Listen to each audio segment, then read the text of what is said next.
هلو.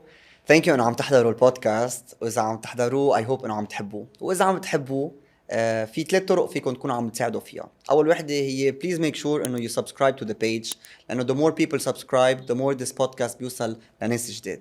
تاني شغله واللي هي الاهم، انه نحن we need new guests. اذا في ناس بتعرفون عندهم a nice powerful testimony وحابين يكونوا ضيوف معنا بالبودكاست، بليز put us in contact معهم. فيكم تحكونا على تيك توك، على انستغرام، باي ايميل. وثالث شغله يلي هي انه بليز اذا في episodes عم بيأثروا فيكم وعم تحبون، بليز make sure to share them with friends and family او على الجروبس اللي انتم عليهم. هيك كمان بيوصل لناس اكثر. اذا اثروا فيكم هالابيسودز يعني رح يأثروا فيهم كمان. But thank you for helping، وتعالوا نكتشف who is the guest that is with us today.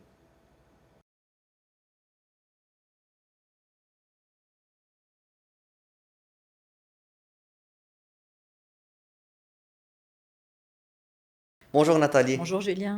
Merci d'être avec nous aujourd'hui parce que tu es là pour partager une très belle histoire, ton histoire et un témoignage de vie, même un témoignage de foi, qui était accompagné par plusieurs événements, peut-être même un événement principal qui était en même temps le chemin qui t'a rapproché de Dieu.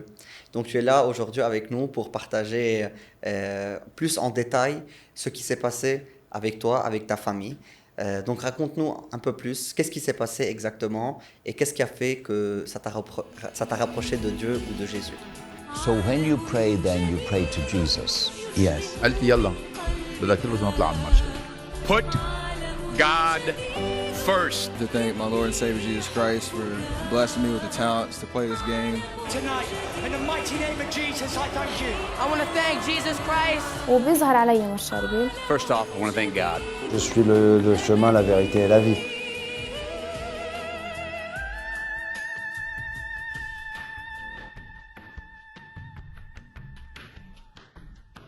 Bonjour Julien, donc merci de m'avoir invité pour faire ce témoignage. Donc je suis aujourd'hui maman de 4 enfants et j'étais, quand cet événement qui nous a touchés a eu lieu, j'étais maman de deux petites filles. Mon aînée qui avait à l'époque 6 ans et la petite qui avait 3 ans et demi, à peu près 3 ans et 7 mois, qui s'appelle Alexandra Maria.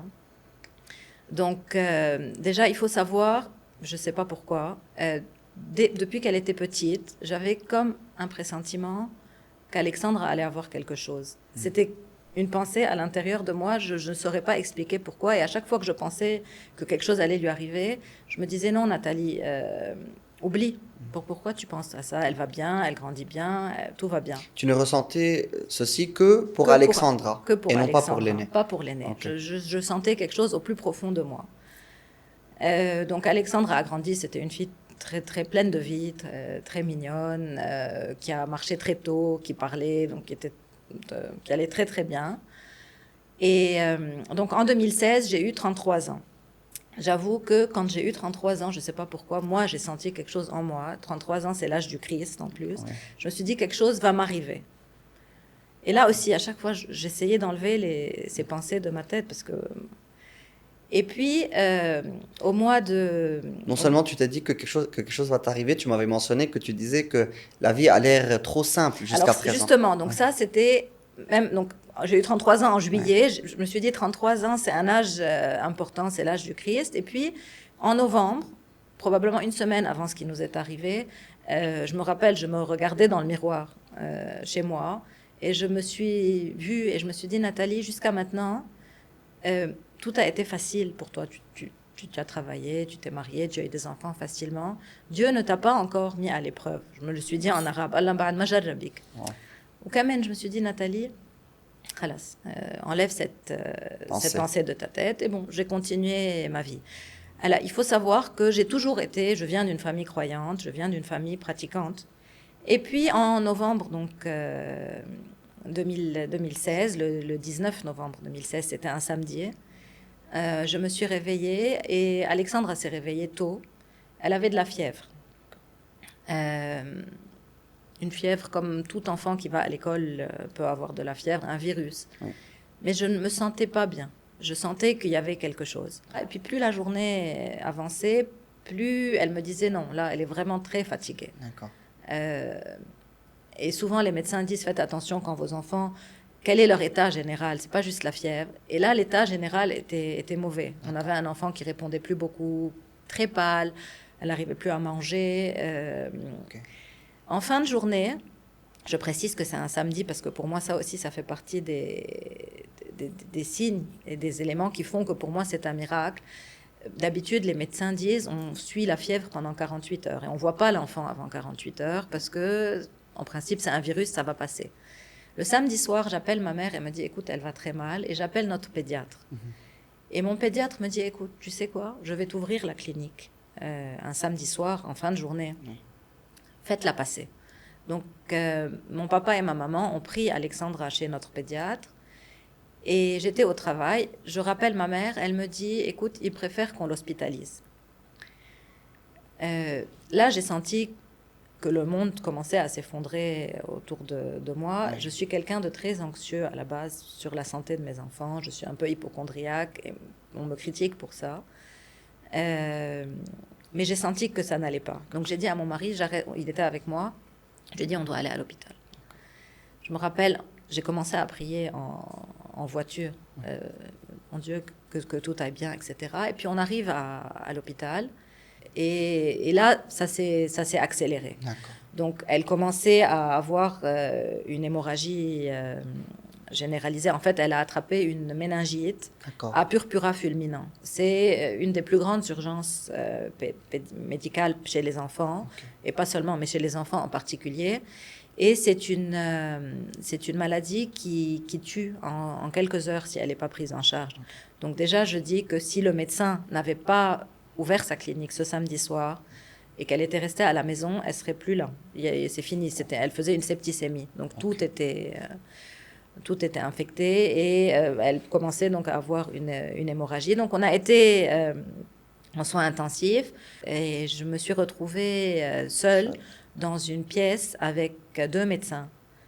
Sur une grande table de conférence, je me rappelle encore, il y avait notre pédiatre et à sa gauche, il y avait le médecin des soins intensifs qui avait le visage complètement fermé. Il m'a dit, madame, ce que votre fille a est très grave, sans aucune empathie et puis sans attendre que mon mari soit là.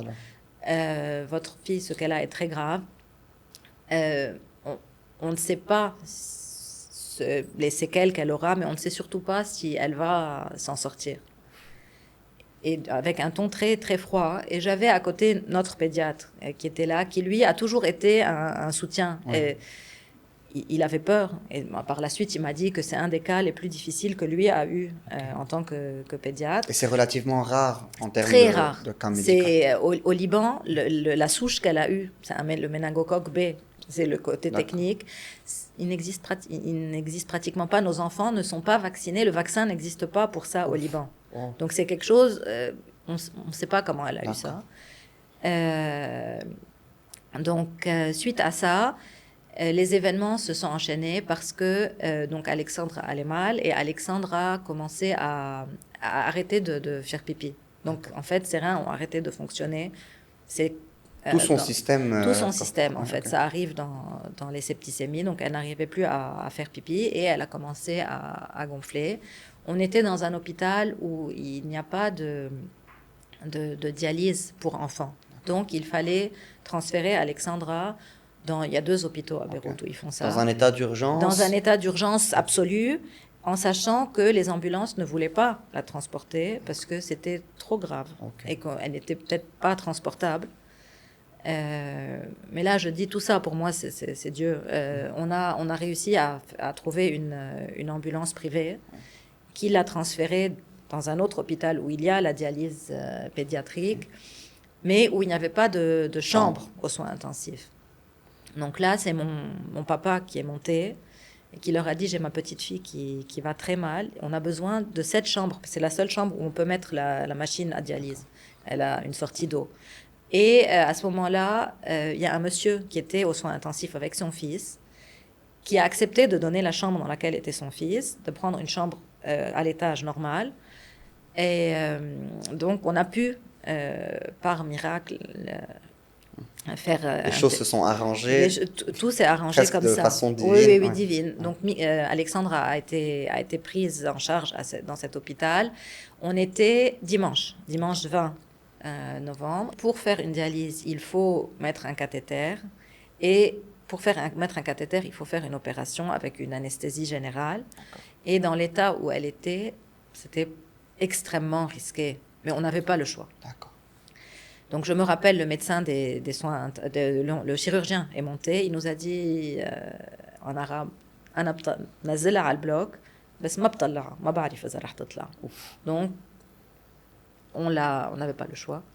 سلمناها. Et je me rappelle, c'est un des moments les plus difficiles en tant que maman, d'accompagner son enfant qui était intubé. On a dû l'intuber, donc elle était dans le coma.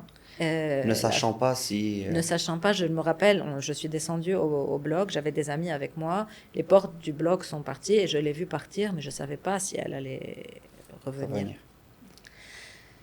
Et pendant ce moment qui m'a paru une éternité, je me rappelle, je me suis traînée à l'hôpital. Là, ça faisait déjà presque 2 jours que la situation allait très mal. Je me suis traînée à l'église qui est au-dessus de l'hôpital, à côté de l'hôpital, et en larmes. Ouais. Et j'ai prié de toutes mes forces. Je disais, fais quelque chose. Il faut qu'elle s'en sorte. On est revenu et l'opération s'est bien passée. Elle a supporté surtout l'opération. Oui. On a pu lui mettre un cathéter. On a pu commencer la dialyse. Elle était encore intubée. Mais le risque n'était pas passé. D'abord, il y avait un risque d'infection. Il y avait un risque... Et les médecins ne me répondaient pas. Elle était intubée dans le coma. On ne savait pas dans quel état elle allait se réveiller. Est-ce que son cerveau, à quel point il a été endommagé par l'hémorragie? On ne savait rien. Mais on priait, je priais. Et vous avez même été accompagné par une vague de prières. Justement, alors on va en parler maintenant. Dès qu'Alexandra a été admise à l'hôpital, de par le fait qu'on est dans une grande école et que il y a eu un mouvement de prière inimaginable. C'est-à-dire qu'aujourd'hui, quand on y pense, c'était fou. Des gens, d'abord de l'école, des écoles, de Beyrouth, de toutes les églises, en dehors du Liban aussi, des chaînes de prière partout se sont mises en place pour Alexandra. Et des personnes ont commencé à venir à l'hôpital, des gens qu'on ne connaît pas. Donc Alexandra est arrivée à l'hôpital en soirée. J'avais déjà à l'accueil quelqu'un qui m'a suivi. Il m'a dit, vous êtes la maman d'Alexandra, avec une petite pochette dans laquelle il y avait des médailles. Et une dame qui m'a envoyé un message en me disant, mets-la lui derrière la tête, ça fait des miracles. Okay. Et cette petite pièce des soins intensifs qui fait peut-être 2 mètres par 1 mètre, c'est tout petit. C'est devenu, il y avait plus de ferveur, je pense, que dans une cathédrale. C'était devenu une église. On priait. Je recevais donc donc j'ai ramené avec moi ça. C'est un sac dans lequel il y a tout ce que les gens nous ont ramené, de médailles, de fils, de partout, d'huile bénie. Et jusqu'à maintenant, c'est sur son lit. C'était un mouvement incroyable. Quand Alexandre a demandé du sang, parce qu'elle avait besoin de faire des transfusions, on avait des dizaines de personnes qui arrivaient à l'hôpital, au point où on nous appelait, on nous disait, please, on a trouvé du sang. C'était fou. Trop beau. Et on mentionne tout ça parce qu'on verra un peu par plus la tard. Suite, voilà. Donc ça, c'est très important, le mouvement que ça a créé. Et donc, tu racontais justement que après cette opération qui s'est bien passée, relativement, mais l'état d'Alexandra était toujours critique relativement parce qu'il fallait qu'elle se débarrasse de tout ce risque qui dure, et puis donc le problème des reins qui ne fonctionnaient toujours pas. Exact. Et donc, il s'est passé quoi à partir de ce moment-là? Donc, on a commencé une dialyse très compliquée chez un enfant. On a commencé à la réveiller en parallèle, et là, par miracle aussi, elle s'est réveillée, elle nous a reconnus. Donc parce qu'elle était en coma. Elle était au coma, on ne savait pas dans quel état elle allait être. La méningite, ça touche le cerveau. Elle nous a reconnus. Donc de ce côté-là, on a déjà eu une réponse à nos prières. Et puis, la dialyse s'est poursuivie, mais plus longtemps qu'on aurait aimé. C'est-à-dire que les reins ne refonctionnaient pas. Alexandra avait une sonde urinaire et elle ne faisait pas pipi toute seule. Et petit à petit, ça a été un grand sujet d'angoisse parce que c'est vrai qu'elle a guéri et c'est vrai, mais parfois on en demande peut-être beaucoup au bon Dieu. Il répond. Guérir, oui, mais guérir avec la dialyse, c'est très difficile. L'insuffisance rénale, surtout chez un enfant, ça gâche une vie. Ça empêche d'aller à l'école normalement, de sortir. C'est très complexe. Et on continuait donc on a dû continuer la dialyse parce qu'on n'avait pas le choix. Et j'avais toujours notre pédiatre qui me disait, ah là, c'est pas grave, le gros est passé. Au pire, on la greffe. Il a toujours essayé de nous faciliter, de nous rassurer. Ouais. Et les gens autour de nous continuaient à venir. J'avais des mamans qui venaient à l'hôpital avec des enfants qui avaient eu des maladies en me disant, mais regarde, il a guéri. Continue de prier, continue de prier. En effet, on n'a pas arrêté de prier jusqu'au moment, donc, on est resté à l'hôpital à peu près 1 mois. D'accord. À la fin de ce mois, on a commencé à envisager le fait que la dialyse se poursuive. Yannick Alexandra, ses reins ne fonctionnent pas tout de suite, voire peut-être pas. Et donc là, on a dû envisager de faire une autre opération pour changer le cathéter, mettre un autre cathéter. D'accord. Donc ce jour-là, avant de faire l'opération, on devait lui faire une échographie. Donc l'échographiste est monté avec sa machine dans la petite chambre des soins intensifs.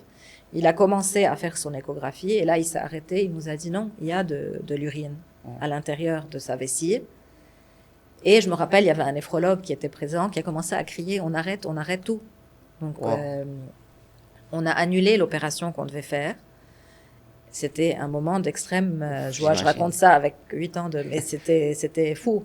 Et par contre, il fallait quand même encore la descendre au bloc, faire une opération pour enlever le cathéter qu'elle avait déjà en place. On est descendu, elle a fait une opération encore sous anesthésie générale. Donc pour une maman, c'est encore beaucoup de stress. On est monté et à partir de là, je me rappelle, donc on était dans la chambre à l'hôpital et il y avait un saturomètre, la machine où on voit le pouls, etc. D'accord. Et ça faisait du bruit, etc. Et on s'est endormi. On était je pense, début décembre. Okay. Donc les premières pluies, il faisait nuit, l'ambiance était déjà assez sombre. Et je me suis endormie ce soir-là. Après cette dernière opération, on était soulagés quand même. Oui. Et dans un rêve, j'ai vu dans le saturomètre Saint-Cherbel qui a ouvert ses yeux.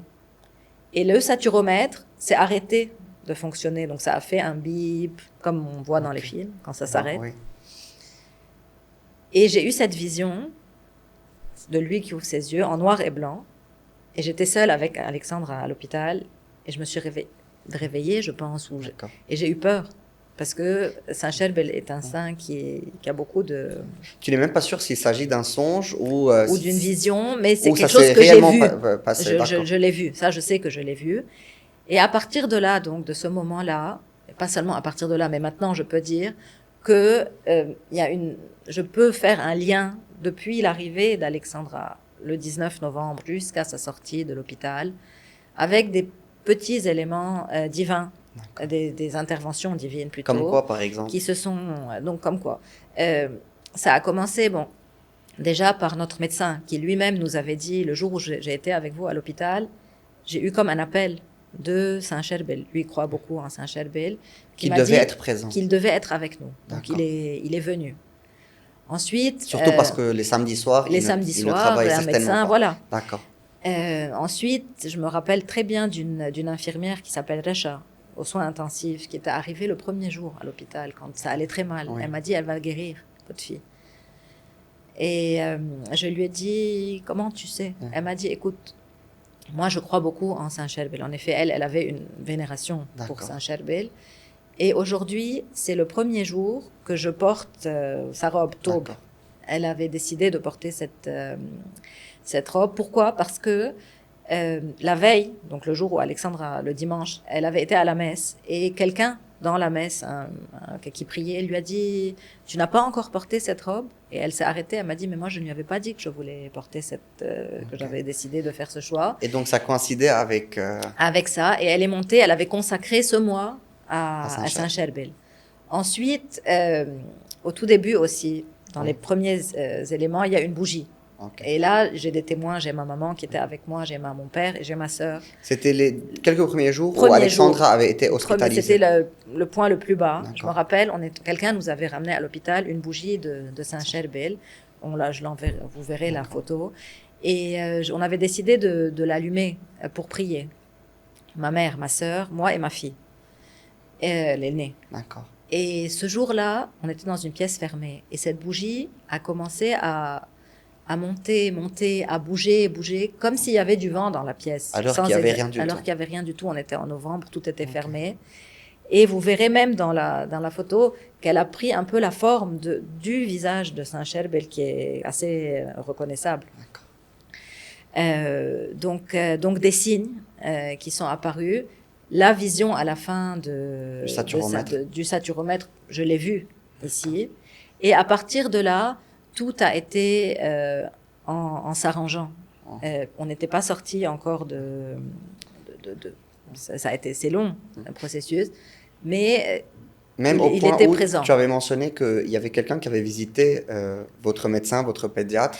Exactement. Donc, dans les signes aussi, ça c'est une histoire que mon pédiatre m'a racontée. Il m'a dit, j'ai un patient qui est venu chez lui, qui ne connaissait pas, qui est rentré et qui lui a dit, docteur, probablement il avait une icône.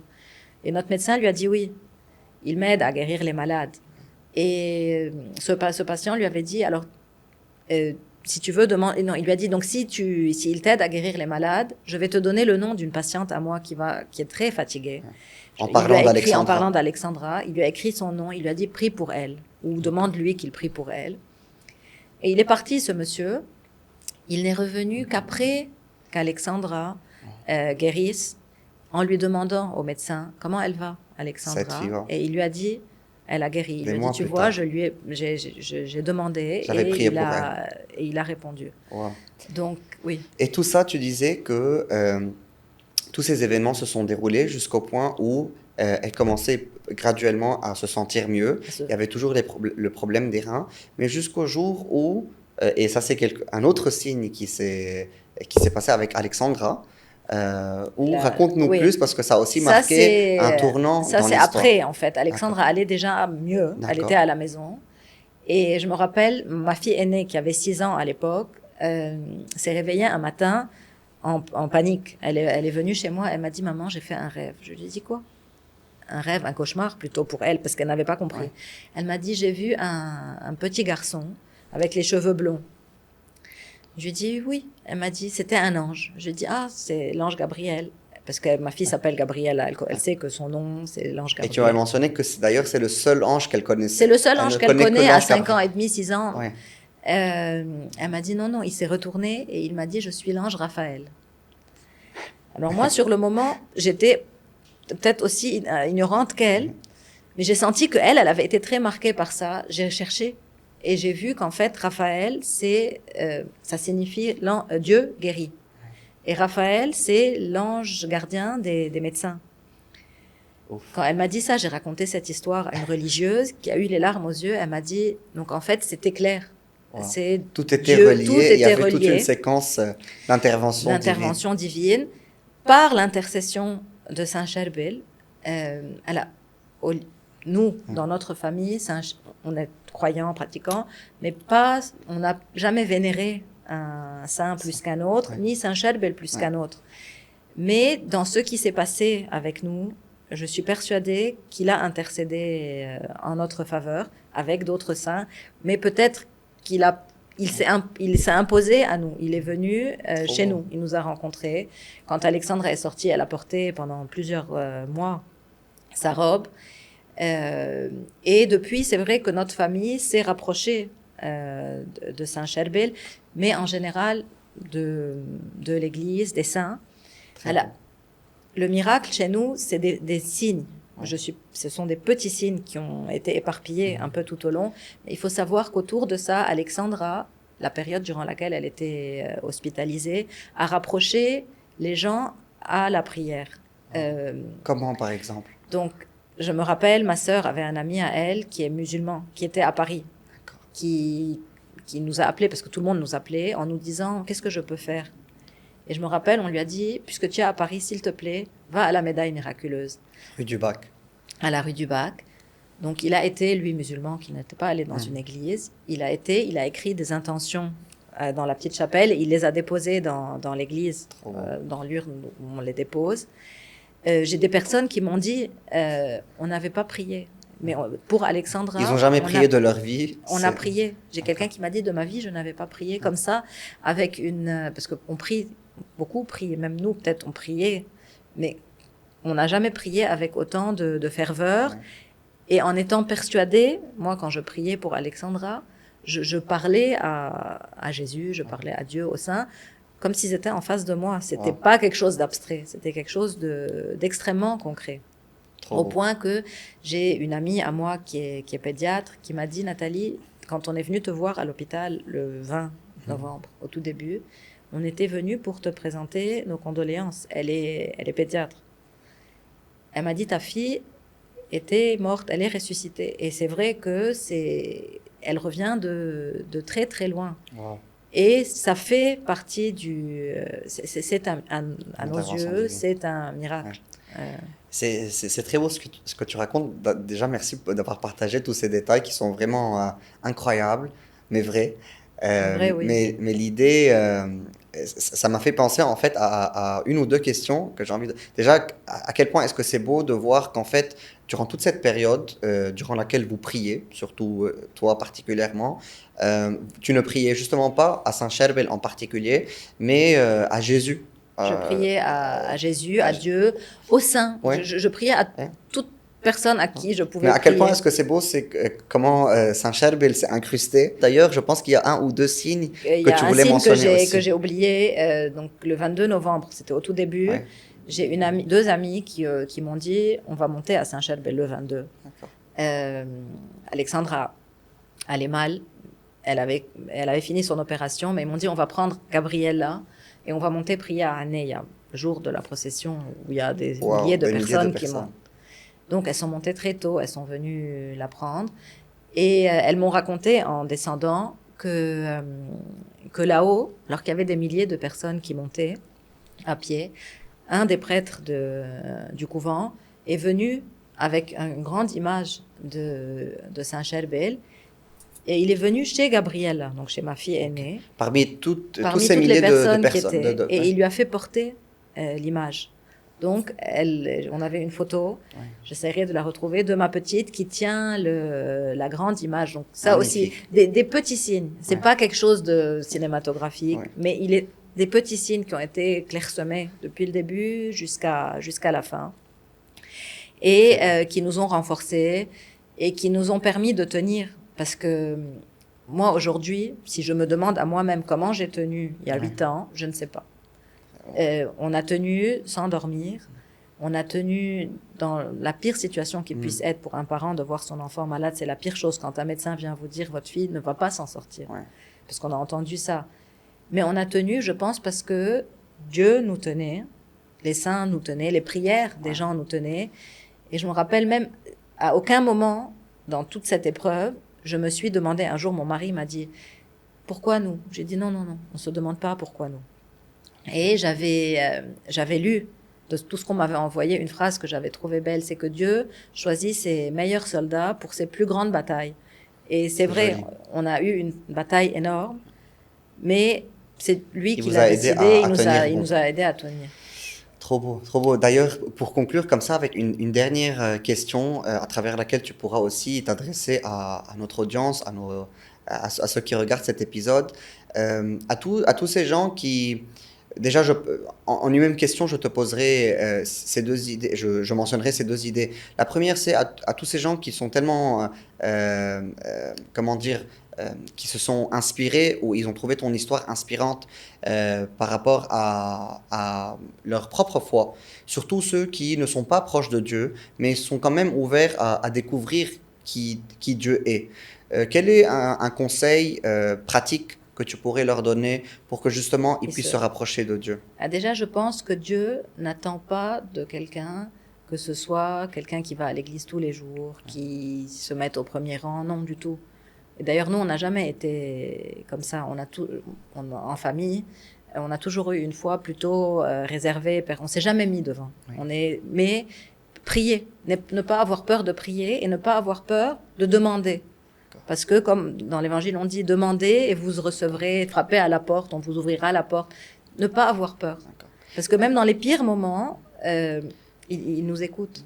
Et donc, même pour ceux qui ne savent pas exactement comment encore prier, c'est justement, comme tu viens de le mentionner, de communiquer, de parler avec Dieu, tout comme on peut prier parler avec dans un son meilleur lit ami. le soir.